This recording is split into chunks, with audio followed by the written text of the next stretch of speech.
looking at Senator Tuberville reaching out on the Committee on Senate Veteran Affairs, being able to take this hearing on alternative therapy, separating fact from fiction, it's a real sign of the times. If he's one of the most conservative Republicans out there, and yet today in his remarks talks about how critical this was, about the challenges that the veterans are facing. He himself is a huge advocate and proponent for HBOT, hyperbaric oxygen treatment. Today, we also had the opportunity to share about the work that I've been doing, the psychedelic reform, the pathways that we have. We have a robust policy roadmap that we've recommended here today. We also heard comments, as you're seeing in the clip there, from the Veteran Affairs Administration as well. And while the Veteran Affairs Administration is doing more and more, they're not doing enough. And that's what my remarks today were about. We had to find these solutions outside of the system. And what we actually have in the comments were the biggest challenge within the VA right now is their inability to change. And so what we're actually calling for is systems reform. It's not just about one therapy here and one therapy here. And these things aren't alternative therapies. These are emerging therapies. They're breakthrough therapies. That's what they've been designated as by the FDA. And so we're so grateful to Senator Tuberville to host this field hearing in Alabama today, to be able to spotlight this, to be able to elevate this conversation. And that's exactly what happened, Dan. Well, I love that they're finally taking note.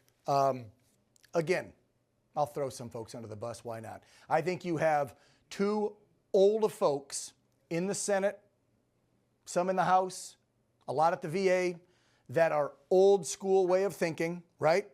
Okay, the soldier comes back from combat in Afghanistan. He's got PTSD, he's got traumatic brain injury, he's got suicidal thoughts. Send him over to the VA where he lives, have the doc give him a prescription, and pump him up full of drugs. That's what we've been doing for decades, okay, since Vietnam. That doesn't work. And I'm getting sick and tired of losing our brothers and sisters at them because old folk keep thinking old ways. They're not working. 45 to 50 dead a day is disgusting. It should be zero.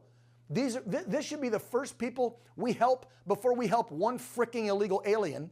We should be helping men and women that donned the uniform and defended the nation. Don't you agree? Oh, I couldn't agree more. Look, the VA until last year has about $1 billion in research. Only 1.5 million went to these psychedelic therapies. So you have Secretary Collins out there doing the podcast talk track, and he's got some great talking points. And we need to have those conversations to be more open and accessible.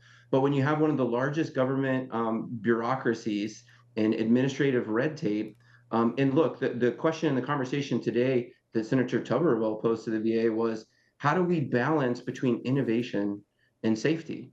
And that's a good question, because these things that we're talking about, these are the greatest innovations in healthcare that we're seeing.